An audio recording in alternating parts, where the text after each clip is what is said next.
ವೇಗವಾಗಿ ಕಟ್ತಾರೆ. ಇದನ್ನು ಕೂಡ ವೇಗವಾಗಿ ಕಟ್ಟಿರೋದು ಬಹುಶಃ ನಾನು ಮುಖ್ಯಮಂತ್ರಿ ಆಗಿದ್ದಾಗಲೇ ಇದಕ್ಕೆ ಅಡಿಗಲ್ ಹಾಕಿದ್ದೆ ಅಂತ ಅನ್ಸುತ್ತೆ. ಏನೇ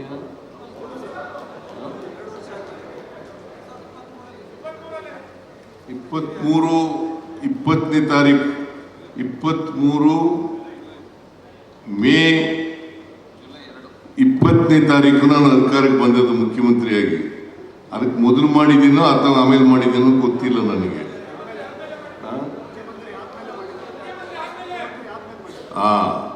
ನೋಡಿ, ಜುಲೈ 2 ಅಂದ್ರೆ ನಾನು ಮುಖ್ಯಮಂತ್ರಿ ಆಗ್ಬಿಟ್ಟಿದ್ದೆ. ಆಗ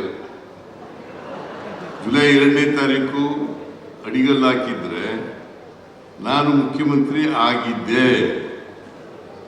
ಆಗ ಅಡಿಗಲ್ಲು ಹಾಕಿದ್ದು 2 ವರ್ಷದಲ್ಲಿ ಇದು ನಿರ್ಮಾಣ ಆಗಿದೆ. ಪೂಜ್ಯ ಸ್ವಾಮೀಜಿಯವರು ಅನೇಕ ಭಕ್ತಾದಿಗಳಿಂದ, ಮಠದ ಭಕ್ತಾದಿಗಳಿಂದ ವಂತಿಗೆಯನ್ನು ವಸೂಲು ಮಾಡಿದ್ದಾರೆ. ಅದರಲ್ಲಿ ನಮ್ಮ ಬೈತಿ ಸುರೇಶ ಹೆಚ್ಚು ವಂತಿಗೆಯನ್ನು ಕೊಟ್ಟಿದ್ದಾರೆ. 50 ಲಕ್ಷ ರೂಪಾಯಿಗಳನ್ನ 50 ಲಕ್ಷ ರೂಪಾಯಿಗಳನ್ನ ಕೊಟ್ಟಿದ್ದಾರೆ. ಆಮೇಲೆ 25, 10, 15, 5 ಲಕ್ಷ, 3 ಲಕ್ಷ, 2 ಲಕ್ಷ ಹಿಂಗೆಲ್ಲ ಕೊಟ್ಟಿದ್ದಾರೆ. ಅವರೆಲ್ಲರಿಗೂ ಕೂಡ ಹೃದಯಪೂರ್ವಕ ಧನ್ಯವಾದಗಳನ್ನು ಅರ್ಪಿಸಲಿಕ್ಕೆ ಬಯಸ್ತೇನೆ. ಇದು ಪೂರ್ಣವಾಗಿ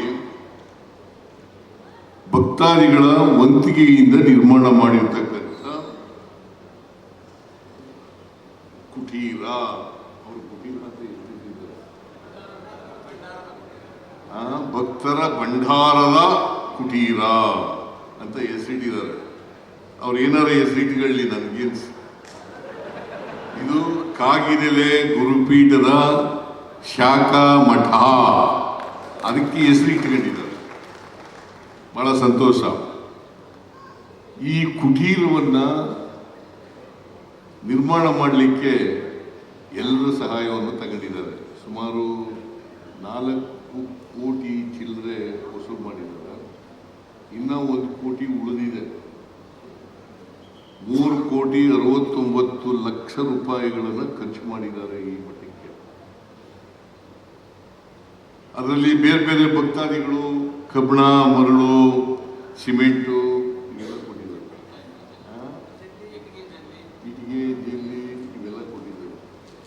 ಅವ್ರಿಗೆಲ್ಲರಿಗೂ ಕೂಡ ಧನ್ಯವಾದಗಳನ್ನು ಈ ಸಂದರ್ಭದಲ್ಲಿ ಅರ್ಪಿಸಲಿಕ್ಕೆ ಬಯಸ್ತಾ ಇದ್ದೇನೆ. ಮಠ ಬೆಳೀಬೇಕು. ಮಠ ಬೆಳೆಯೋದು ಅಂತಂದ್ರೆ ಜನಗಳಿಂದಲೇ ಬೆಳೆಯೋದು. ನಾನು ಅವತ್ತು ಕಾಗಿನೆಲೆಯಲ್ಲಿ ಗುರುಪೀಠ ಪ್ರಾರಂಭ ಆಯ್ತಲ್ಲ, ಅವತ್ತು ಕೂಡ ಇದೇ ಮಾತು ಹೇಳಿದ್ದೆ. ಯಾವುದೇ ಮಠ ಮಾನ್ಯಗಳು ಬೆಳಿಬೇಕಾದ್ರೆ ಜನರು ಸಹಾಯ ಮಾಡಿದ್ರೆ ಮಾತ್ರ ಬೆಳೀಲಿಕ್ಕೆ ಸಾಧ್ಯ. ಇಲ್ಲದೆ ಹೋದರೆ ಸರ್ಕಾರದ ಮೇಲೆ ಅವಲಂಬನೆಯಾಗಿ ಬೆಳೀಲಿಕ್ಕೆ ಸಾಧ್ಯ ಆಗಲ್ಲ. ಸರ್ಕಾರ ಸ್ವಲ್ಪ ಸಹಾಯ ಮಾಡ್ಬೋದು, ಆದರೆ ಸರ್ಕಾರದಿಂದಲೇ ಬೆಳೀಲಿಕ್ಕೆ ಪ್ರಾರಂಭ ಆಗಲಿಕ್ಕೆ. ಯಾಕಂತಂದರೆ ನಾನು ಈ ಮಾತನ್ನ ಹೇಳುವಾಗ, ಈ ಮಠ ಪ್ರಾರಂಭ ಆದದ್ದು 1982ನೇ ಇಸ್ವಿನಲ್ಲಿ. 92ನೇ ಇಸ್ವಿ. ಸುಮಾರು ಎಷ್ಟು ವರ್ಷ ಆಗಿದೆ ಈಗ? 33 ವರ್ಷಗಳಾಗಿದೆ. 33 ವರ್ಷಗಳು. ಆಗ ನಾನು ಸೋತಿದ್ದೆ, ಎಲೆಕ್ಷನ್ನಲ್ಲಿ ಸೋತಿದ್ದೆ ನಾನು.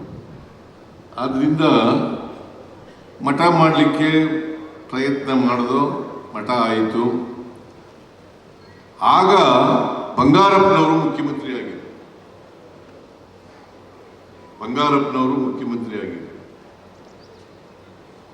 ನಾವು ಬಂಗಾರಪ್ಪನವ್ರನ್ನ ಕರೆಯಕ್ಕೆ ಹೋದಾಗ ಬಂಗಾರಪ್ಪನವರು ಮುಖ್ಯಮಂತ್ರಿಯಾಗಿ 25 ಲಕ್ಷ ರೂಪಾಯಿಗಳನ್ನು ಕೊಡಲಿಕ್ಕೆ ಬಂದಿದ್ರು. ನಾನು ಹೇಳಿದೆ, ಬಂಗಾರಪ್ಪನವರೇ ಬೇಡ, ನೀವೇ ಹೇಳಿ, ಕುರುಬರು ಅಷ್ಟೊಂದು ಬಡತನ ಇಲ್ಲ, ಕುರುಬರಲ್ಲಿ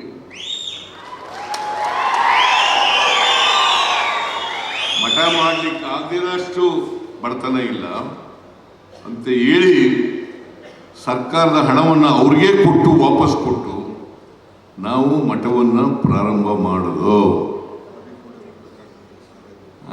ಆಮೇಲೆ ಈ ಹರಿಕೋಡೆ ಅಂತ ಒಬ್ರಿದ್ರು, ಹರಿಕೋಡೆ, ಅವರು ಊಟ ಹಾಕ್ತೀವಿ ಅಂತ ಬಂದರು. ಹಾಗೂ ಸ್ವಲ್ಪ ಊಟ ಹಾಕಿದ್ರು ಅನ್ನೋದು ಕಾಣಿಸುತ್ತೆ. ನಾನು ಇಲ್ವಾ, ಊಟ ಹಾಕ್ಬಿಡ್ರಿ ಅಂತ ಹೇಳಿದೆ ನಾನು ಹರಿಕೋಡೆ ಅವರಿಗೆ. ಊಟ ನಮಗೆ ನಾವೇ ಮಾಡ್ಕೋತೀವಿ, ಯಾಕಂತಾರೆ ಒಂದು 5-6 ಲಕ್ಷ ಜನ ಸೇರಿದ್ರು.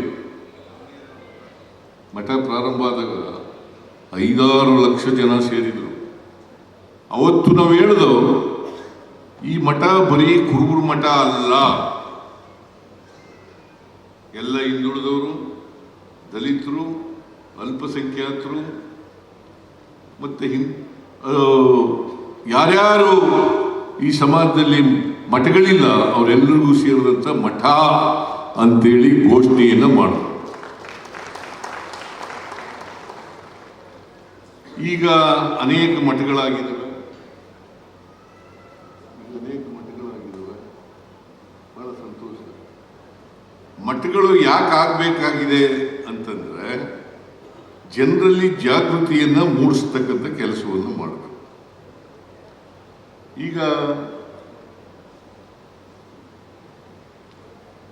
ಮಠಗಳಾಗದೇ ಹೋದರೆ ಶಿಕ್ಷಣ, ಆರೋಗ್ಯ, ಸಂಘಟನೆ.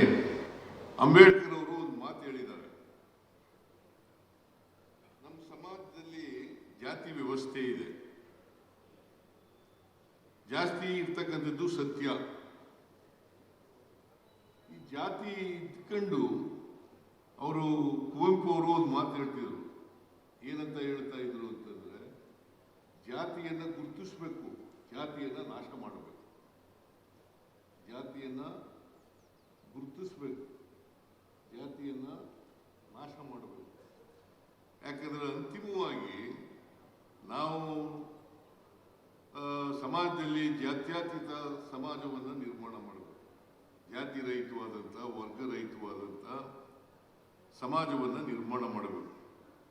ಇದನ್ನೇ ಬಸವಾದಿ ಶರಣರು ಹೇಳಿರ್ತಕ್ಕಂಥದ್ದು, ಇದನ್ನೇ ಕನಕದಾಸರು ಹೇಳಿರ್ತಕ್ಕಂಥದ್ದು, ಇದನ್ನೇ ಅಂಬೇಡ್ಕರ್ ಹೇಳಿರ್ತಕ್ಕಂಥದ್ದು, ಇದೇ ನಮ್ಮ ಸಂವಿಧಾನದಲ್ಲೂ ಕೂಡ ಇರ್ತಕ್ಕಂಥ ವಿಚಾರ.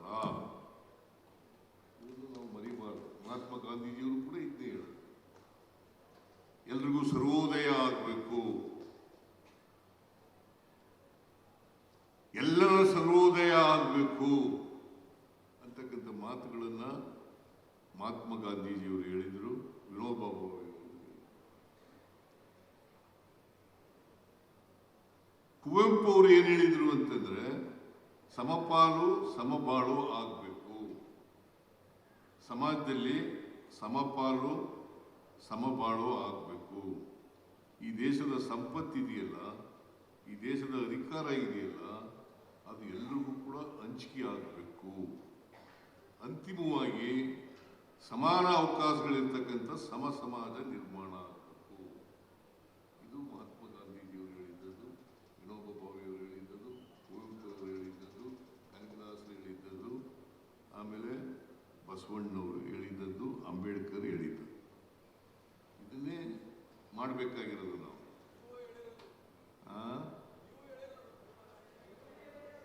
ನಾನು ಹೇಳಿದ್ದ ಲೆಕ್ಕ ಇಲ್ಲವೇ? ಇವರೆಲ್ಲ ದಾರ್ಶನಿಕರು,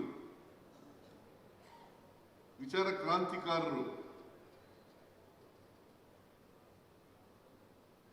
ಹಾಗಾಗಿ ನಾವು ಇವ್ರನ್ನೆಲ್ಲ ನೆನ್ಕೊಳ್ತಕ್ಕಂಥ ಕೆಲಸವನ್ನ ಮಾಡ್ತಕ್ಕಂಥದ್ದು, ಅವರಿಂದ ಸ್ಫೂರ್ತಿಯನ್ನು ಪಡ್ಕೊಳ್ತಕ್ಕಂಥದ್ದು, ಈ ಕೆಲಸವನ್ನು ಮಾಡ್ತೀವಿ. ಅದಕ್ಕೋಸ್ಕರ ನಾನು ಯಾಕೆ ಹೇಳ್ತಾ ಇದ್ದೀನಿ ಅಂತಂದ್ರೆ, ಜಾತಿಗೊಂದು ಮಠ ಬೇಡ ಅಂತ ಹೇಳಲ್ಲ.